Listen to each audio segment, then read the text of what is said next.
a nice New Jersey welcome.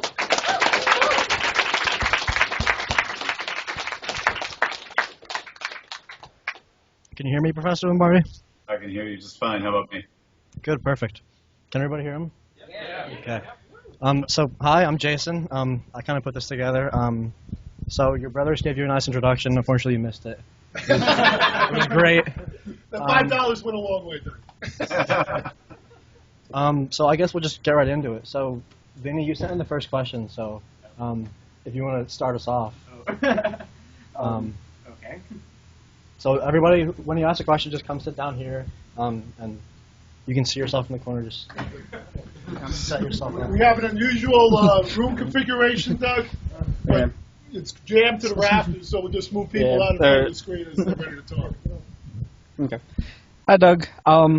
So I'm Vinny. And a while ago, I had read. I was told you were the VP of marketing at Valve Software, and I was told. I read a while ago about how Gabe Newell explained an aspect of Steam, how they play around with, how you play around with experimenting on prices and sales. You don't announce some sales, you announce other ones, you go through, and it was just, I guess, wondering how often does that happen, and possibly maybe an extension of that, do the developers of the games actually know about this going on, or is it only with, say, Valve Software?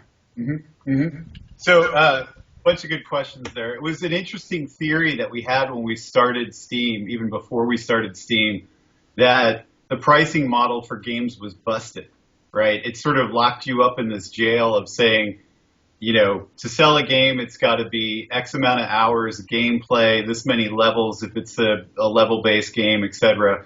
And it's got to be sold basically for $50, because if it's not $50, retail doesn't understand how to sell it. They don't get their margin out of it. It sends maybe a perception issue to consumers that it's not a quality product because it didn't hit that $50 thing, et cetera.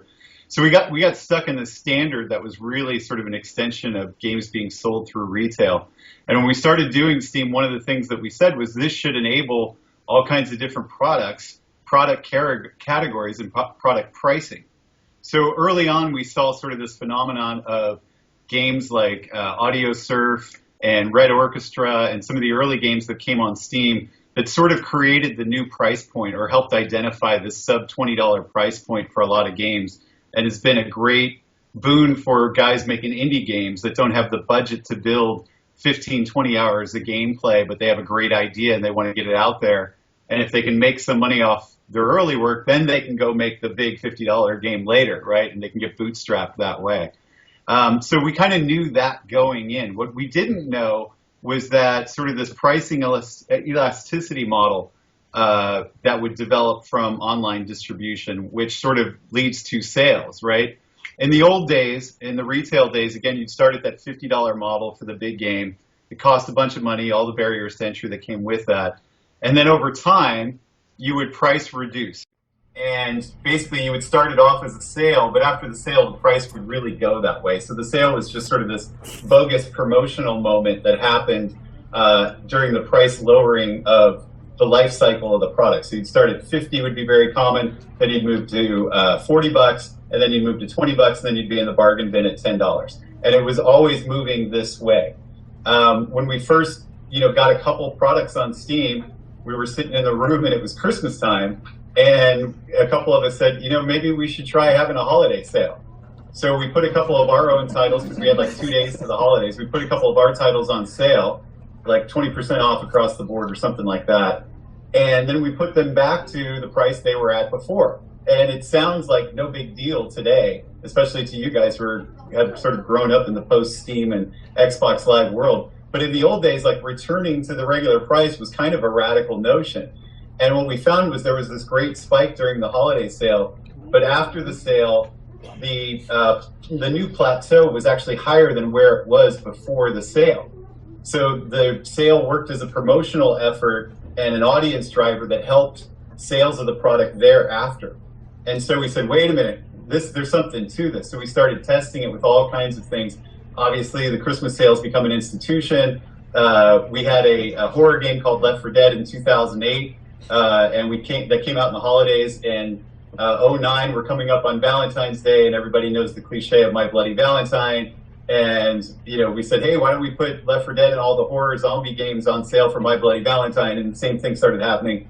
And so we just started doing all these experiments. One of the more interesting ones was we started coming up with these time-based sales.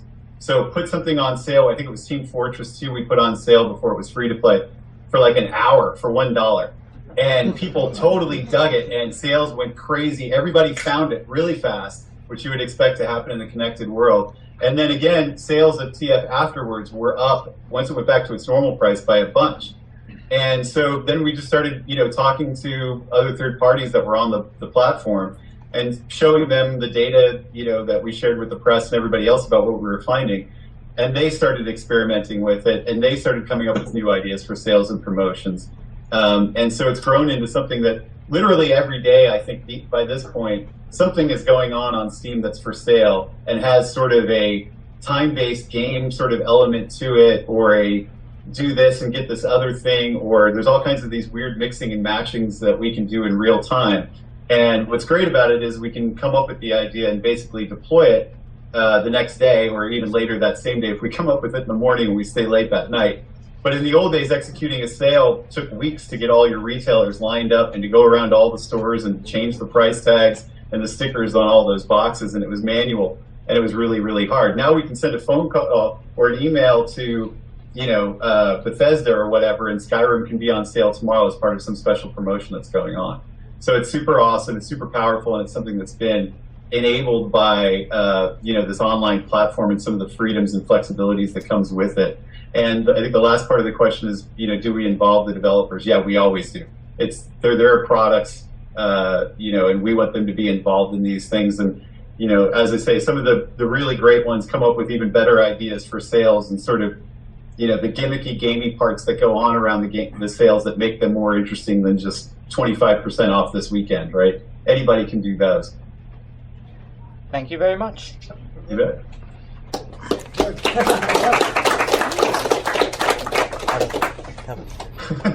You got this. Thank you, but please. Please, please, please. Out of questions. Yeah, I have it, but I forgot to We're moving around. Doug, this is like grandma's basement this week. So. Right at home. Right at home, brother. Right at home. Hey. Everybody, Grandpa's homemade wine, by the way. That's it. Next one. Then you got to do 2 hours. So my question was, when did you realize you wanted to go into the video game industry, and how did you get your start there, if you did intend to go into video games? Well, you caught the answer at the end there. I originally wanted to go into journalism and be an investigative journalist. Then I made a demo tape with a couple friends of mine, and it was, noticed by a couple people, and I all of a sudden thought I was going to be a musician, so I took a huge sidestep into the music industry for a while. Got turned around on that and went back to school, partly writing about the music industry and helping pay my way through that way. Again, thinking getting back on track was going into journalism. When I came out of school, I got a job writing traditional news and for a local weekly paper, the Santa Clara Weekly. And that led to a job offer from the San Jose Mercury News, which is a real newspaper, covering then California Governor Pete Wilson around in Sacramento for $28,000 a year. A friend of mine called me up at the same time that was going on and was working at a technology magazine at the time called CD-ROM Today, which was later relaunched as Maximum PC. It still exists today. And said, we need a news editor. This guy had gone to college with. He said, we need a news editor. And I said, I don't know anything about technology or video games. Like, I played NBA Jam on the Nintendo and Pong and stuff, but like, that's it. And he's like, yeah, but you're a good news writer. And I said, oh, okay, well, how much does it pay? He said, well, we can pay you $29,000, $1,000 more than the Mercury News in Sacramento. And it was in San Francisco, which at the time I was about 27 years old, 26 years old. And I was like, Do I want to be a single 26-year-old man in San Francisco making $29,000 a year? Or do I want to be a single 26-year-old man living in Sacramento, California, making $28,000 a year? And that's how I got started in video games. And a cooler city for a young single man.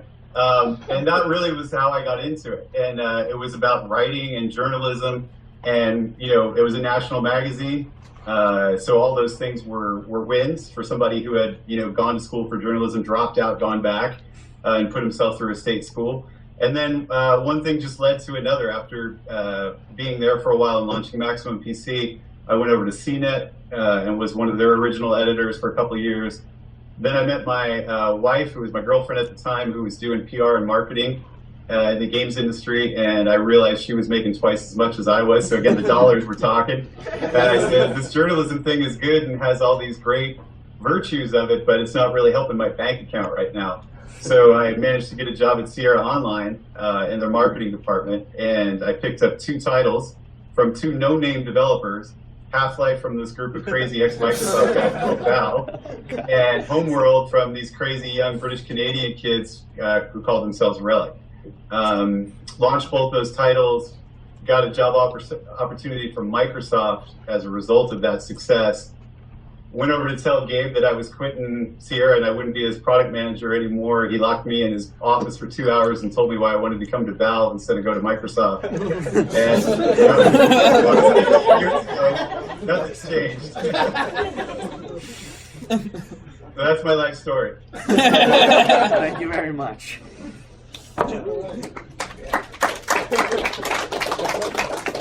Jeff, what? I got a question. Yeah. Go for it. Okay. Wait, are you reading? Yeah, I know. Coming to our stage now. Yeah. 1, 2, 3. And take out all the people behind you. Yeah, I know. Okay. All right, so, well, thanks for doing this, first of all. But one of the biggest developments that's just happened in the gaming industry is that the largest engines, Source 2, the new version of Unity, and Unreal Engine 4, they're now all free to use. What kind of impact do you think this is going to have on the, on gaming games development, like especially for us, Well, it's a great thing. What they've all done essentially is remove the barrier to start working on your title and to let you work on your title and develop an audience before you're going to pay any royalties or owe them anything. So some of them are advertised as free, some of them are deferred payments, and so they're all free to get started on. So that's great. They've removed that barrier, ourselves included, to folks getting started and working on their games. And anything that can happen that removes the barrier to entry. We talked a little bit at the beginning about Steam removing that retail barrier to entry where you had to have a $50 title, which means you have to have millions of dollars to develop a title that's $50 worth of content, right? Once you pull that down, all these other great things can happen, right? Gary's Mod, Minecraft, all of those things happen in the post-retail world. They never happen in the retail world, right? One guy making Minecraft, forget it. Like, there's no way he's going to get it to be a $50 game and get it through all those hoops. Him putting it on the internet, boom, it happens, right? It's one of the biggest things of modern gaming. So I think the engine stuff, it really has happened already, more so with Unity and with Unreal than with our stuff, although you've seen some interesting stuff come out of our mod world and whatnot. But when you look across multiple platforms, whether it's the iOS stuff or the PC or the console, Epic and the Unity guys are pushing things so fantastically, mostly through their tools, I would say, ironically. Their graphics and their sound and all that stuff and the videos, those get all the attention and the buzz, but what's really going to affect folks like you guys is the fact that they're putting tools out there that are going to allow you to get straight to your creations, right? And that's really, you can talk about the price points and the barrier to entry that they're adjusting for you guys there, but the bigger barrier to entry that they're adjusting for you guys is the tool sets.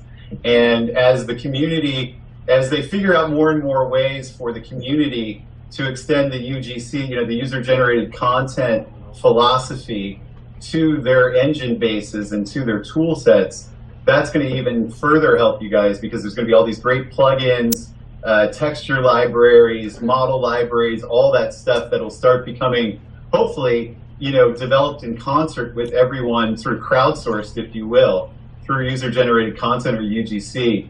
And you guys will be able to figure out more about, what's your game idea and what's the experience you want to create, and less about how you're going to fight networking or rendering or animation or sound, just getting it to work. In the old days, if you licensed an engine and you wanted to do something with it, I'll use our own example. We licensed ID's technology and we wanted to make the best single-player first-person shooter ever. Well, ID's technology didn't come with a whole lot of AI, right? It was mostly about multiplayer games. So we basically said, if we're going to do that, we have to invest in all this AI technology, right? So people like Steve Bond and Ken Birdwell and Jay Stelly and all the engineers at Valve had to spend all this time writing an AI, engine, and a system for that. And then the designers could go make Barney and Gordon and Kleiner and all those guys talk to each other and put in all the funny lines and stuff. So there was this huge, we'll wait for those guys to get that thing to work, and then we'll make something cool. And I think, to sum it all up, the biggest thing that's going to happen with more people being able to fiddle and work on these engine platforms, it means the more robust your tool sets and the more evolved and mature those platforms will become sooner in their life cycle rather than later, which is another problem that seems to happen, is all the tools and whatnot happen 2 or 3 years after an engine is introduced. And then a new version of the engine comes, right? And kind of wipes back up. And I think having these things be more open will help accelerate that process. So if an engine's life cycle is 2 to 3 years, maybe 6 to 8 months out, you're seeing this great set of this stuff appear and be in the hands of the creators. All right, thank you. You bet.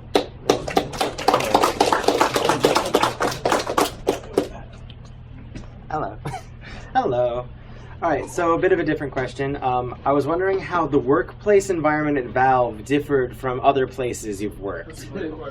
I've heard some things. I've heard it's very different from your average corporate workspace.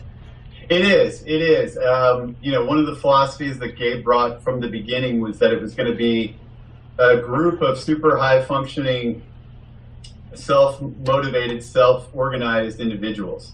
And they were going to sort of be left to hang themselves or create their own success on their own, sort of tightrope without a net kind of thing. And the idea there was that, it would be sort of like a great sports team. I'm, big sports nut like my brother, and I always use that metaphor when I'm not using music industry metaphors. But it's like if you're on a great team of superstars, like the Yankees in the late 90s, right? Joe Torre's job was pretty easy. All he had to do was manage egos. But it was like, when do I put in Mariano? That's not hard, right? Until you put in Mariano. Okay, that's fine. You know what I mean? And then you go through that great hitting lineup, you're going to have runs. It's easy, right? So the idea was sort of to create that same sort of environment where everybody on the field is an all-star. And if that's the case, you don't really need a bunch of managers telling those guys what to do. The other, positive result of that is people like to play with other all-stars. If you're an all-star, you want to be on a team with other all-stars. So once that momentum gets going and it works, people stay there, right? I just mentioned to you guys 3 or 4 jobs I had before I got to Valve. I did all those jobs in 5 years. I've been at Valve for 15, right? So they got me.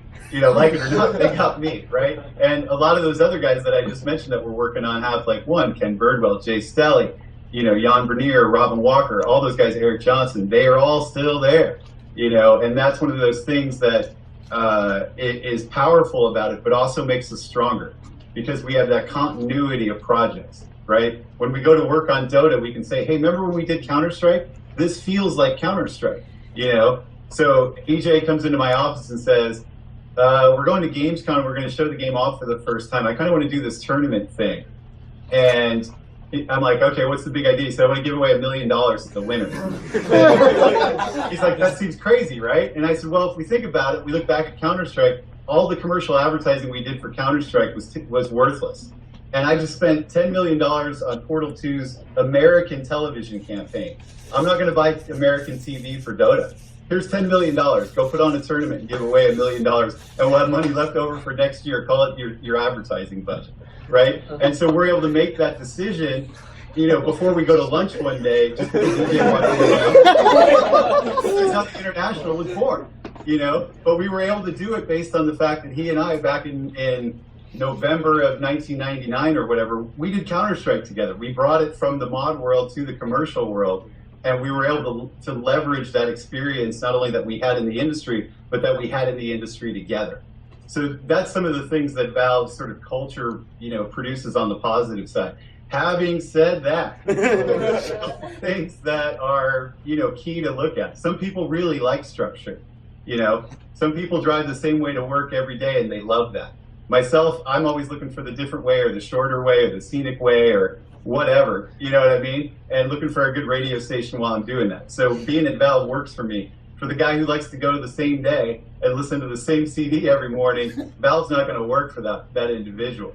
The other thing, too, is that we've learned over the years that it's important to let people figure out something small to get a win, right? So it's a just get on base mentality, going back to the sports metaphor.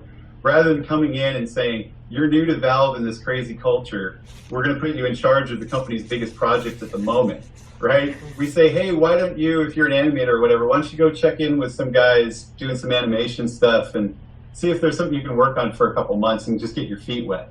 And allowing people that time to get used to Valve before they take on the big thing, right? Before they bat with 2 outs in the 9th inning. I'll keep going with the baseball metaphors here.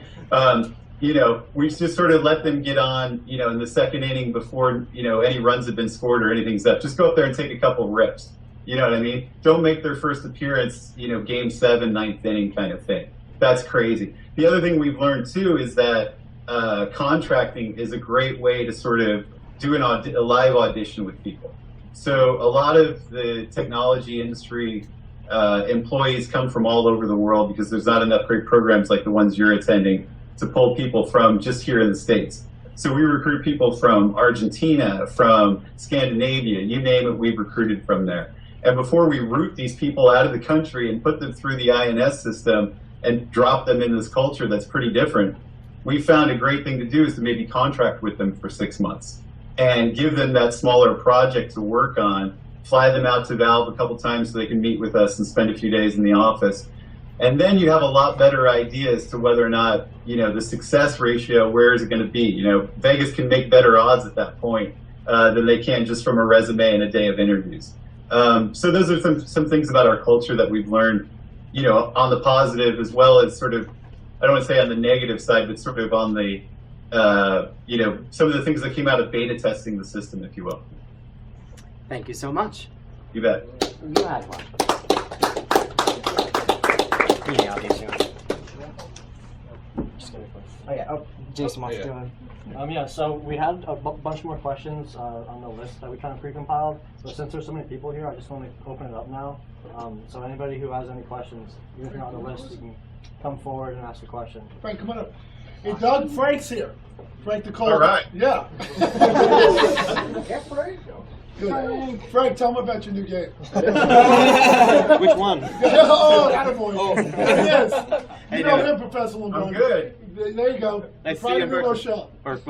It's true. I can't tell you how many times I reference the study that you did over the summer. That's great. That's great. Yeah, I hope it's going well. You got to check in about that. But yeah, so the question I had, I think I can speak for most of the people here when I say that we'd all like to at least take a shot at being commercial game developers at some point, right? I mean, is that kind of true? I know I would. I'd like to give it a shot. Sort of, get that indie thing going. So what kind of advice would you give people at our stage where we're really just starting out and we have these big dreams and we want to try to achieve them? Mm-hmm. Start small. Okay. It's the simplest thing. And find a way to ship something. That's the biggest thing. And you probably hear that in Valve interviews from myself, EJ, Gabe, anybody from Valve ever gives an interview, they probably say, if that question comes up, they say, just find a way to ship something. So what does that mean? Get on a mod team, right? Find an indie project out there. Take advantage of the fact that you're still in school and you have some financial freedoms vis-a-vis, no mortgage, no kids, all that kind of stuff. Right. Spend a little bit. But now I'll transition from the sports metaphors to the music metaphors. In the old days, bands used to make it by recording a 3-song demo, right? First song would usually be a rock song. The second song would be sort of, their ballad kind of thing, and the last song was sort of up to whatever you wanted to do. Hopefully people are still listening to the tape, and if you got something else that's interesting, stick it in the third slot, right? So game developers kind of need that same thing today, because there isn't like a Harvard law of gaming development for kids to come out of school and then go to work at Activision on Call of Duty or at Valve on the next Portal or the next Dota or whatever. So what we do have, though, is we have this mod community, we have this independent game community, and folks like Valve and Blizzard and Epic are always watching their mod communities and each other's and the indies scene to see what's going on that's interesting. And, we've hired, the Team Fortress guys were a mod for Quake. We hired those guys and bought their IP. The Counter-Strike guys were mods for us. We hired those guys and bought their IP. The Day of Defeat guys were mod guys for us. We hired those guys and bought their IP. The Left 4 Dead guys were former Westwood Command and Conquer guys who had sort of fumbled around a little bit and got together, and they built a mod to Counter-Strike that eventually became Left 4 Dead, but they built it in their garage and came and showed it to us. And we said, hey, we should work together and let's do that. The Portal guys did a student project at DigiPen in Seattle that was about 5 minutes long called Narbacular Drop. One of our guys saw it at their student showcase because they're located down the street from Valve's HQ in Seattle, and said, hey, this is pretty interesting, you should come show it off at our offices one day. So we set him up in a conference room, sent out an invite to the company for people to come check it out. Gabe goes in and looks at it for 5 minutes, offers all those guys a job. Portal comes out 2 years later. So, funny, true story. And a funnier story is those guys went downstairs and they were outside the building all having cigarettes and talking about what just happened and whatnot. And one of our employees walked by them and they didn't know it was one of our employees, and they came upstairs into my office. He's like, there's a group of kids downstairs talking about getting jobs here, and they all look like, they just saw Jesus or something.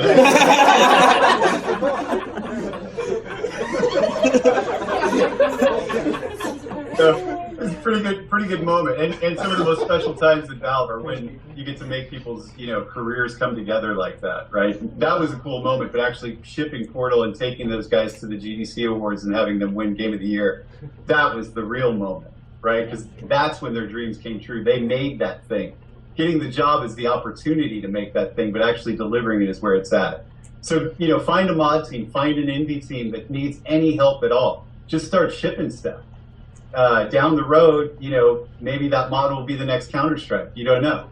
And maybe it'll be, the idea for the next Portal. You don't know. But that's where a lot of folks are coming from. Dota, our biggest property right now with 20 million players worldwide in a tournament last year that was featured on the cover of the Sunday New York Times and gave away a $10 million prize pool. That came from a kid in Massachusetts who made a mod for Warcraft.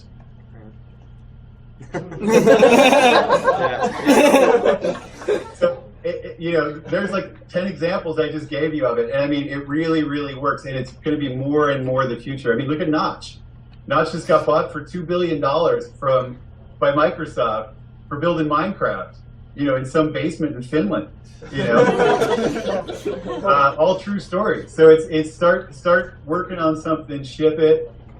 Find other people on the internet who are doing something interesting and get it going. You guys get together and build something. And think really focused on the core idea, right? Don't go and try to make Portal or go and try and make Half-Life, or I always use our own IPs as examples, but you guys get what I'm talking about. Don't go and try to build World of Warcraft. You'll fail. You'll fail miserably. You guys have never built a game before. You don't have millions of dollars of budget. You don't have 10 hours a day, 6 hours a week to work on it, right? Put it down to 10 to 15 minutes that gives me the key experience, right? What is the main thing? If I was doing it for Portal, I would build 1 to 3 levels of Portal, and I'd put in a simple voiceover that mimics Gladys, and I'd make a bunch of people play it, and I'd keep refining those 3 levels over and over and over again until they played like butter and they looked great, And then I would ship that thing. for free on the internet, wherever you can put it, and then just start sending it to the press and wherever else, and see if you can get any attention for it. And if you do, things will start to happen, and if you don't, go build something else. Right. With whoever. But that is the path. There's no question about it.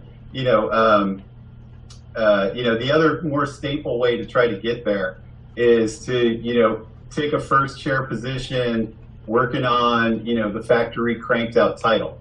The annualized serial titles from the big publishers where they ramp up 300 people and then they lay everybody off and then they ramp up and lay everybody off. You can get into the industry that way and make a living that way. But if you want to do something exciting and either start a new studio or get into a job that's going to be sort of more fulfilling long term, etc., I would look at going the other ways, because even if you do end up at the bigger production companies, you're going to end up in a better role that will be there before and after the ramp ups. You'll be on version 6, 7, 8, and 9, and not just on 6 and then laid off and then reapplying for 7. You know what I mean? Right.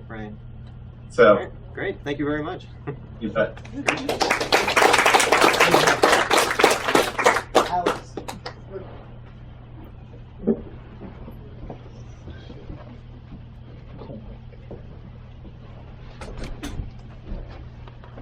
Hello. Hello. All right, so my question is, with the recent developments in VR, you guys announced Lighthouse and with HTC the Vive. Where do you think VR will be compared to like regular games in like the next 5 years? Do you think it'll be like a little niche like area in Steam, or do you think it'll be like just as big? If you had asked me what I thought Steam would have been 10 years ago, I would have never told you it is what it is today. So rule number 1 is predicting the future. Really hard. VR is something that since I got in the industry in 1994, which is probably when some of y'all were born, VR has been like the holy grail for gamers. Right? It is the sexy, Mount Everest, whatever you want to use as your metaphor here, the World Series, whatever, right? It's the top of the mountain for some reason, right? Because it's that completely engrossing experience, because it was in a bunch of futuristic movies that we all saw in the 70s and 80s. I don't know what it is, but it is this holy grail of gaming that people want to chase. In the past couple of years, processing power, graphics power, etc., have gotten to a place where we can actually do it now, right? We can put it on you and have it be compelling and not make you nauseous and not be this goofy, sort of thing that sort of works. And if you really sort of squint your eyes and pretend, you can, imagine what it might really be like, right? Now you just put it on and you have the holy shit moment right off the top. So that's what we've gotten to so far. And where it goes from here is really, it's the Wild West. Nobody knows. If they tell you they know what it's going to be, they're lying because they don't have it. And if they did, they'd be $1 billion with a B, to quote my brother richer than they are right now. So, we'll find out.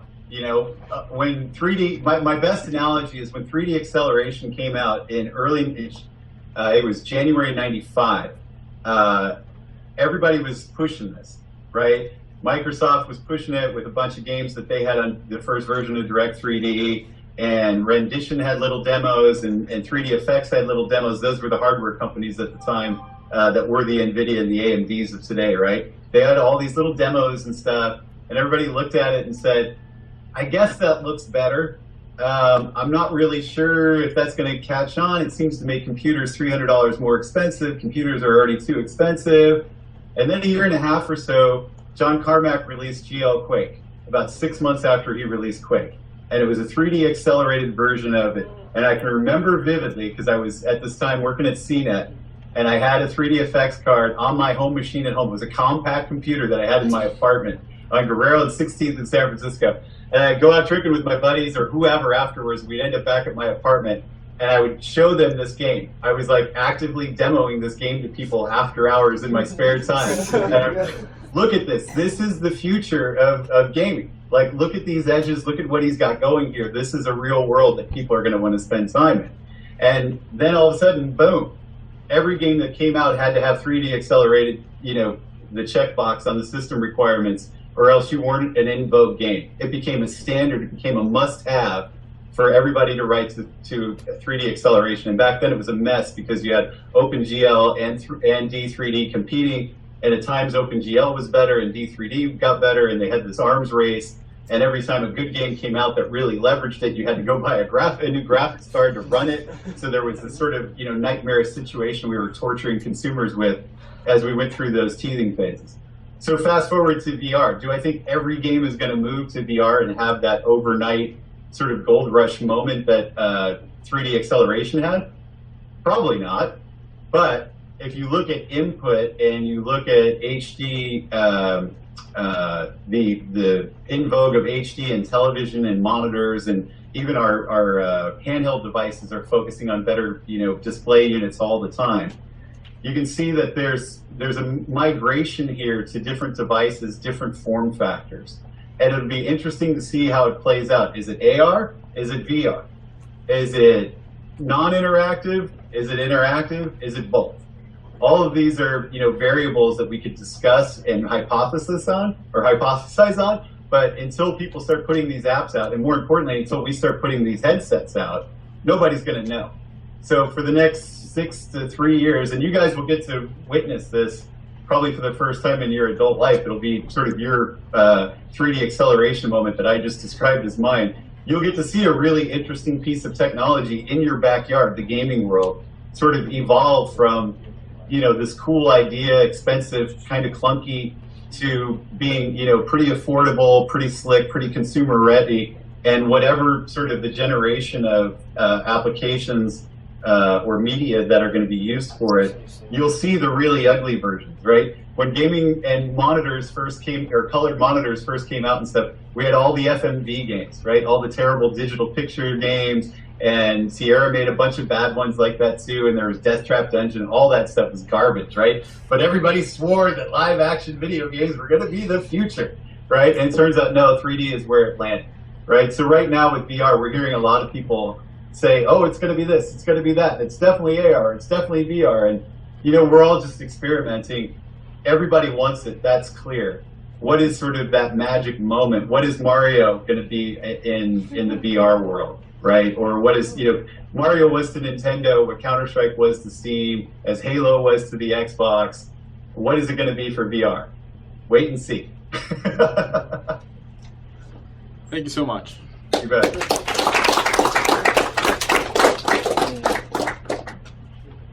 Anybody? The floor is open. Nick, come on up. Jason, why don't you just tilt the screen so you can see the crowd in this room? Like a panorama? Yeah. I want you to see your audience, Professor Lombardi. Right to left, everybody wave. Good. So many. Good. All the way over there to the corner. Yes. Right from Poppy, wait. It's still going. This kid back here, Dougie, it's his first year here, and he's from Boston, so his name is Freshman Poppy. Aren't you glad I did that, Jeff? I'm very glad, yeah. Although it's only one out of about 10 names. That's right. I got other names for him, too. Hi, Doug. So my name's Nico. I had a question about some of your marketing strategies. It seems like Valve has become a little bit of a master at trying things that other companies haven't done. Things like changing the ending to games, as you did with Portal before the release of Portal 2. And the very idea of the compendium, which is a piece of marketing, was obviously a huge audience driver, and also was a system whereby you got money, which I know a lot of marketing companies would probably be trying to figure out how you manage that. So now you're kind of transitioning to a point where Valve is being involved in the sales of hardware and kind of going back to that traditional retail channel. Is it all looking very boring and annoying, or are there some things that you can bring from that, from those virtual lessons back to selling hardware? Mm-hmm. I'm going to parse you out a little bit on the different things. First, the Portal ARG and the Dota Compendium totally works with the dev team. 100%, right? There was no marketing agency. You know, I was in the room when they even happened, right? They just came into my office and said, hey, we have this idea, what do you think, right? And then it's like, brilliant, do it, and you know, I'll help put a multiplier on it and make sure the world knows about it. And that's where the good stuff comes from. It's a great sort of learning moment for everybody, is that when you're doing a creative project, whether you're making a film, a book, a record, a video game, the people with a lot of the great ideas for how to market and talk about that are going to be the people who made it. The worst people in the world are going to be your agency from LA who flew in for a meeting and then went away, figured out how much they were going to charge you, and put together a presentation filled with a bunch of hot air, and then flew back to sell it to you and told you that they're geniuses because they did the same garbage for Google and Pepsi and Johnson & Johnson. So, you know, I hate agencies. I've said that a million times, and for some reason, like every 5 years, that quote gets resurrected, and people will listen to it for 5 minutes, and then they go back to hiring agencies in Chicago. So I'm going to keep saying it until somebody else figures it out. So, you know, what's the important thing there is to figure out how to help tune things and extend those things for the teams, right? Teams can come up with great ideas for how to do these things, and then they need to get back to making the game, right? So as a great marketing person in the gaming world, I've found is go get the great idea from the team, basically steal it from them and send them back to make the game and then pretend like it's yours. No, I'm just kidding. but honestly, relying on the team, and if you're on the team, you know, have that forthrightness to say, hey, wait a minute, you know, I'm not the marketing guy, but I made this project, and here's the things I think we should be talking about and some creative ideas to get that message across to gamers, rather than just spending money to put ads on, you know, NBA Game of the Week and ESPN Sports Center, right? Mm-hmm. So that's part of it. The second part of your question was talking about hardware, and like, is that going to seem mundane or like back to retail or whatever for us? In a way, yes, but in many ways, no, right? Because we haven't done hardware before. A lot of hardware is sold online. There's still sort of the turn the crank heavy lifting, warehousing, supply, and shipping stuff that goes on. But not the majority of this is going to go through brick and mortar. Some of it will. The interesting challenge we have is that we're only selling part of the package. So Alienware is going to sell a Steam machine, Zotek's going to sell a Steam machine, and so are like 10 to 12 others this year, right? We're going to sell extra controllers, and we're going to sell the Link, which is the streaming device for $99. So the challenge there isn't so much about retail as it is making sure all these people get along nicely, feel like they're on a level playing field, and that everybody has a fair shot in the fight to make some dollars and do the good deed. On the other side, on VR, we're designing a lot of these pieces, but we're not actually manufacturing or selling any of it. So there, it's a little bit more like the model we had, say, when we were back in the days of working with Sierra, when we would make the game and we would prepare all the marketing stuff, but then once it came time to get stuff to Target, Best Buy, GameStop, etc., that was all Sierra's doing, right? So we sort of had this, you know, this wall between us that said, we're on the creative side and you guys are on the bring it to market side, and we got to figure out how to work through that end to end with a clever handoff, you know, that feels right to everybody. Mm-hmm. So there's a bunch of different dances there that are somewhat rooted in our history and have some base. Whoa, the lights are going crazy over there. And have some, you know, we can bring some of our past learnings too. Mm-hmm. But a lot of it is also quite different. And, you know, everything from price points to having to get, you know, approvals on things, because, you know, these are live electronic appliances, right? So it's a lot different than just getting it through like the ESRB here in the States or PEGI in Europe, you know, the ratings boards, and then boom, we're off to retail. So there's a whole different level of approvals and compliance things that we have to go through that we're learning about. And, you know, Valve is a bit of a spastic company by nature. You know, we never want to do two things the same. It's probably why we take so long to make sequels. But, come on, you knew one was coming. But you know, that's part of what makes it fun for us. You know, is we haven't done this before. It's excitement, you know, just naturally because you're out on that wire. You know, so we'll see what happens with it. I think, you know, all the projects are very, very interesting. They've had a lot of great work put into them. I think that, in a typical Valve fashion, whatever we ship this November will be very different than what's shipping 2 years from now, because we'll learn a bunch about it and we'll probably change things based on what we learned from consumers' habits. Mm-hmm. Some of these projects may just go away and become dinosaurs, and some of them may explode into 4 different sub-product categories. We don't know. Again, going back to, the last question and answer, specifically on the VR side, there's going to be a lot of experimentation going on from not just us, but everybody else who's in this space. And I think those who are able to react most quickly to customers' reactions to those are going to be the ones that are most successful, specifically on the VR side. The Steam machine stuff, I think, is a little bit different because we're launching with such a variety of projects or products, from the Link at 99 all the way up to the Falcon and Origin machines at $2,000, and then offerings all the way down the middle of that. So I think that's going to be a different experiment where, okay, consumers, here's all the choices kind of out of the gate, and then we're going to see how they react, and then, there'll be winners and losers in that, just like natural selection dictates. With VR, there's going to be all these companies that offer a bunch of different technical solutions, and there may be combinations of those that work best, or maybe ours is just perfect. Nobody knows, but I think it's less likely that somebody's going to hit it on the first shot on the VR side than potentially on the Steam machine side. And that's just by nature of the number of offerings and the way they're lined up and targeted. So it'll be an interesting experiment. I'll come back next year and tell you all how it went. Yeah, good luck with that. All right. Good. Come on over. Good. No, thank you. All right. And Doug, I made the kid who turned off the lights leave, so that will happen. Hello, my name's Alex. I played a lot of Portal 2 in the last 3 years. I have over 2,500 hours on it. That's because I found a lot of replayability by speedrunning the game. I know that's just a side note. My question is actually about Aperture Tag and the process of mods becoming new games and Steam's Greenlight system. I find that really interesting. And would you recommend that for a game developer? Possibly just start, maybe if there's a game you like, start making a mod and seeing if you can get it out that way. Yeah, absolutely. That's what early access and Greenlight is all about. It's targeted at those guys and folks like yourselves directly, right? Figure out as early as possible how to get feedback from as wide a net as possible. So if you have an idea for a game, you have a demonstration video, anything like that, just start getting it out there and start, figuring out how to do it, and getting feedback from people as to what's working and what's not working.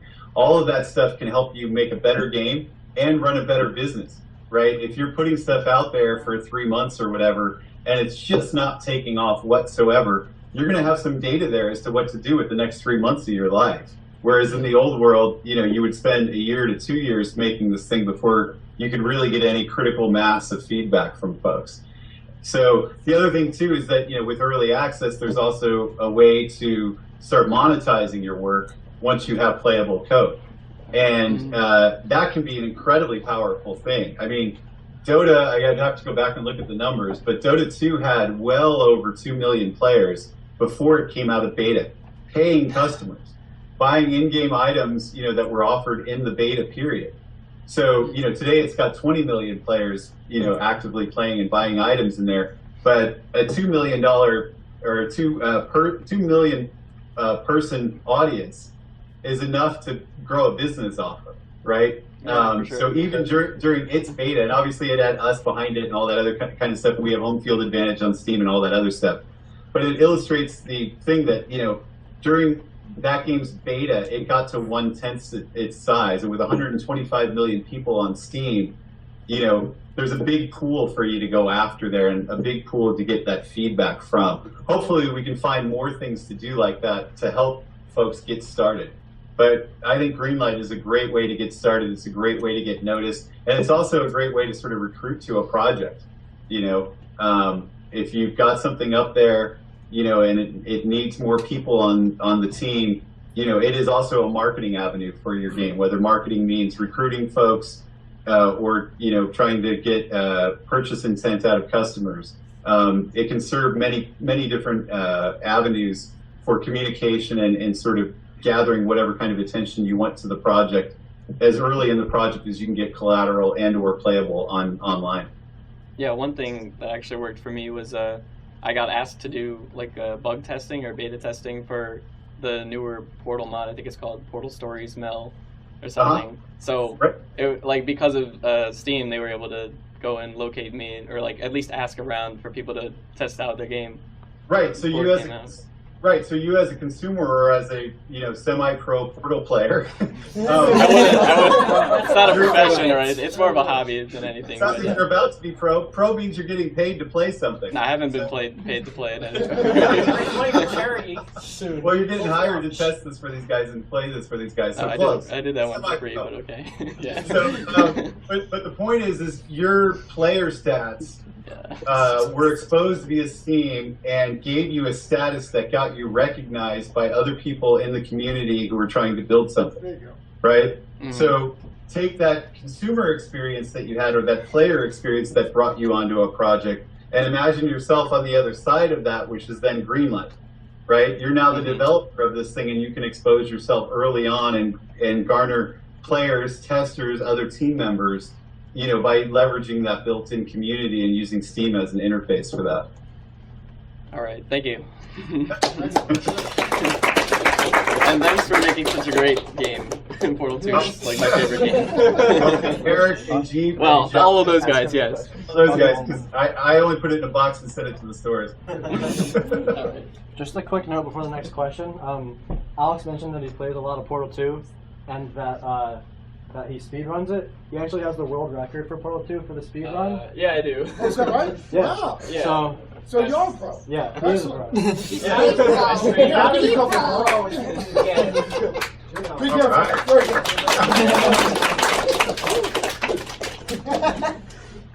I gotta mail him a t-shirt or something for that, man. There you go.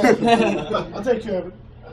Hi. So I own a small team, and we have made a bunch of games together, and we're trying to, like you said, just ship something out.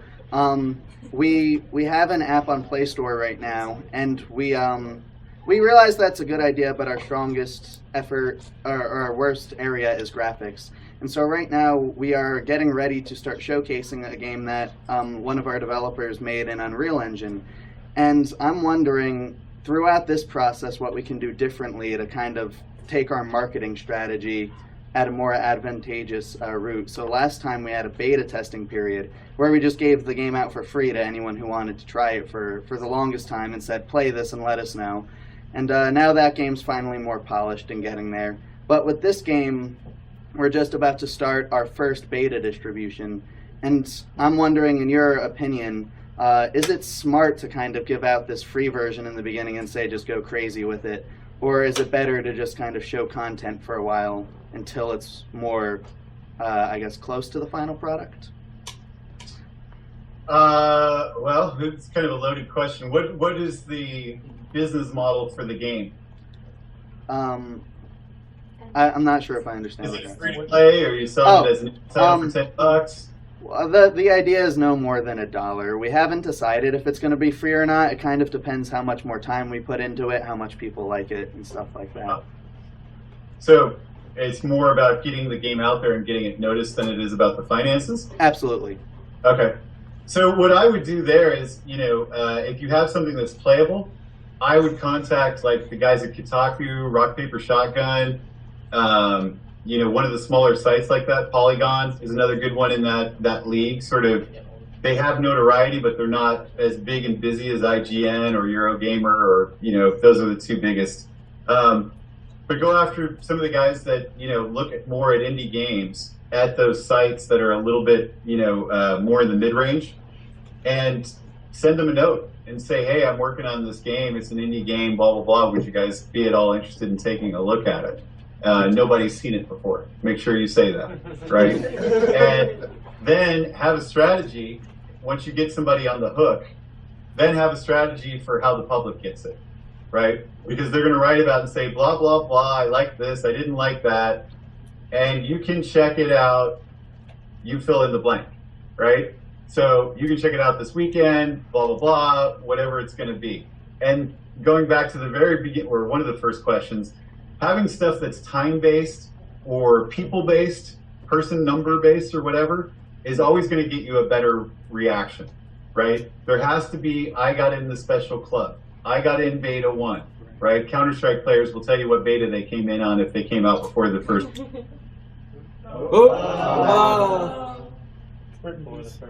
Carrot. Are you guys still there? Anyway, you know, so what I would do if I were you is I would try to see it with the press, a blog, or anybody, try to get them to cover it and point at an event that you're having, right? This weekend they're going to open a beta for 1,000 people, right, for example, and put the cap on there. Boom, 1,000 people fill it up, right? You send a letter back to that press person and say, we filled up our thing in X amount of hours. We're going to let another 1,000 people back in. Can you post about it? Boom, do it again, right? So at this point, you've gotten 2 or 3 press hits off of it. You got 1,000 or 2,000 beta players, and you're on the map, right? You may not be, you know, winner at best of show at E3, but all of a sudden you've got some level of people paying attention to what you've done there. Then it's up to you to figure out, do you want to keep growing the audience? You know, do you want to go to other press people with a build and show them something else? Do you want to open up the beta wider? Do you want to start selling it? There's a million variables there that, you know, we could have a 5-hour discussion about what your long-term goals are with this. But if your goal is to use this more as a get it out there, get the company or the team's name on the map, and then get interest to do bigger and bolder projects, I would definitely start playing with the press, limited time or limited size betas, and trying to beat the drum a little bit on the excitement level right out of the chute, rather than just posting it and hoping that somebody finds it. The biggest problem that people have with games are finding them, right? It used to be that the biggest problem they had was installing them and getting them right. Finally got all our driver stuff sorted out and all of that, and things like Steam have auto updates and auto patching and stuff, and so does Live and PSN and all that.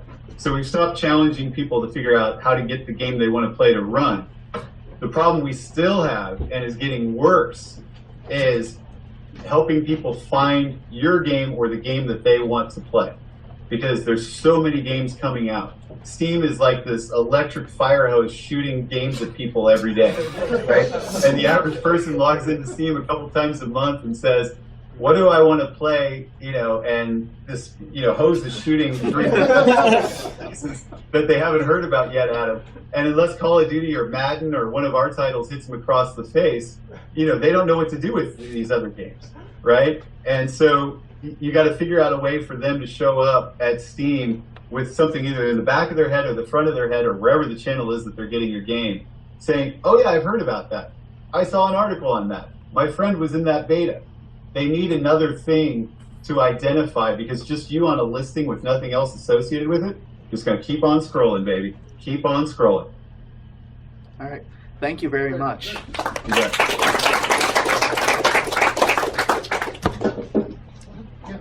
One more, Dougie? Whatever you like. I go all night. Everybody's going to ask a question. Everyone. That's it. Everybody. I have 2 more now. Hi. I'm not sure if I'm going to be very good at phrasing this, because you did touch on it a little bit. You were talking about how dev teams come to you within Valve for the games that they want to make and need approval to make. But we only really know about how our small indie teams, you know, make a game to some degree. For the creative stuff that goes into making a game, like this is what our game is, this is what we're going to do functionality wise, it's a team effort. Like all of the creativity comes out of everybody, and then we split off and do this bits and bits and bits. Is that true when you get to like higher levels at Valve and big companies? Are there, like, how do the dev teams work? So what you just described is absolutely how things happen at Valve, right? and a lot of studios, especially the independent studios, vis-a-vis, you know, the Epics of the world and you know, the Blizzards and those folks and whatnot. The annualized big budget titles tend to work a little bit more in a standard function, where it's a little bit like, you know, we're doing this year's NBA title. You're in charge of all the Eastern Conference teams' uniforms. Go, and that's what you go do, and blah, blah, blah. So it's a little bit more top-down because they're trying to hit a date. Any title that's date-driven, specifically the annualized ones, are going to work in a lot more of a drop-down, every day you come into work and your orders slide out underneath your desk and you stay there until you finish them and the bell rings, right? And it's a little bit more of a factory that way. But what you just described is exactly how things will happen at Valve. For example, I'm trying to think of the right projects to use as the example here. Let's take Half-Life 2, for example. So we're working on Half-Life 2 freaking forever, right? It's years and years and years. And we're starting to get our heads wrapped around it. We started in 99. It's like 02 or 03. We're starting to get our heads wrapped around the game. And it turns out that the game's really big. And it's just too big for a team acting like a team to wrap their arms around. So essentially what we did was we broke in three. This group of people go do the intro. This group of people do the center part of the game. We divided it like a play. And this group of people go design Act 3. Then we call those cabals. Then what we did was we had folks who represented each of the cabals meet with sort of an Uber cabal or the Overwatch to sort of do cross-traffic and communications, right? And so if people in one area of the game were having a problem, they could go to that meeting and say, oh, you know what, in Act 3, we've had that same problem, we solved it. We're going to send over Janie and Johnny over to your team, and they're going to come over there and work with you guys, and they'll solve it. And by the way, we're having this issue, and maybe the team from Act 2 can trade there, and blah, blah, blah. And folks will move around like that dynamically throughout the project. Also, along the way, stuff will show up. Hang on, sorry about that. Also, along the way, things will show up that you didn't anticipate, that you need to sort of lean into or lean away from, depending on what it is. I'll use the music analogy here. The Police's fourth album is called Ghost in the Machine. A lot of people don't know what that meant other than it just sounds cool, right? But what it was their first album where they worked with synthesizers and electronic instruments. And what they learned when they were in the studio working with all this, dinosaur age. Do you hear this? A dog was lost in my area? California, man, come on. Anyway. Can you believe that, Jeff? Anyway, so Ghost in the Machine came from these guys working with, dinosaur age electronic instruments and synthesizers, trying to get them through a computer and onto tape. And invariably something would happen in the process where sounds or a tweak or a glitch would happen and it would show up on the tape. And what they realized after a while was some of these things sounded pretty cool. And so they attributed those sounds on the tape being played by the Ghost in the Machine, right? So fast forwarding to my example, Jay Stelly's working on the physics simulation.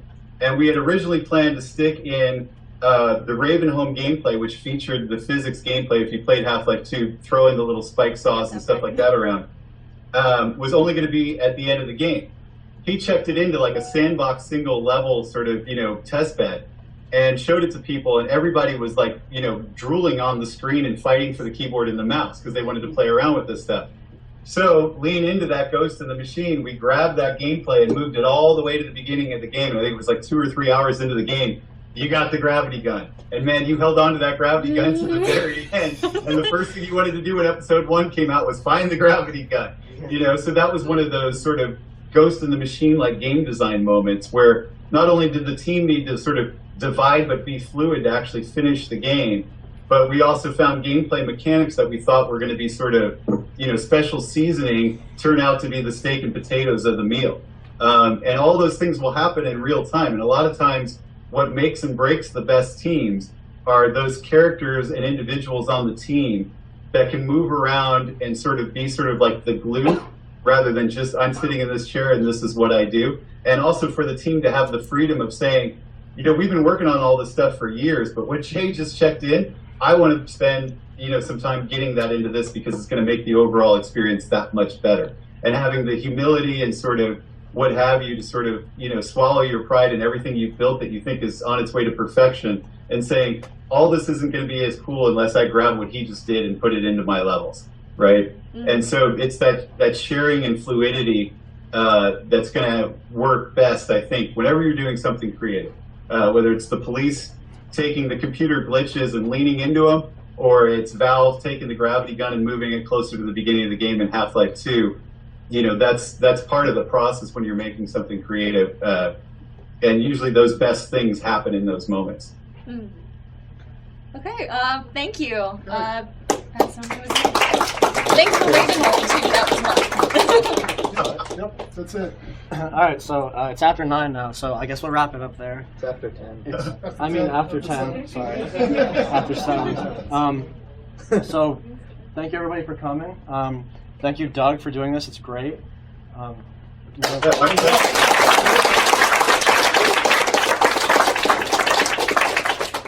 thank you. Oh. Thanks a million, buddy. It was great. Thank you, Dr. Lombardi, for my setting it pleasure. up. You bet. How about one more time? How you like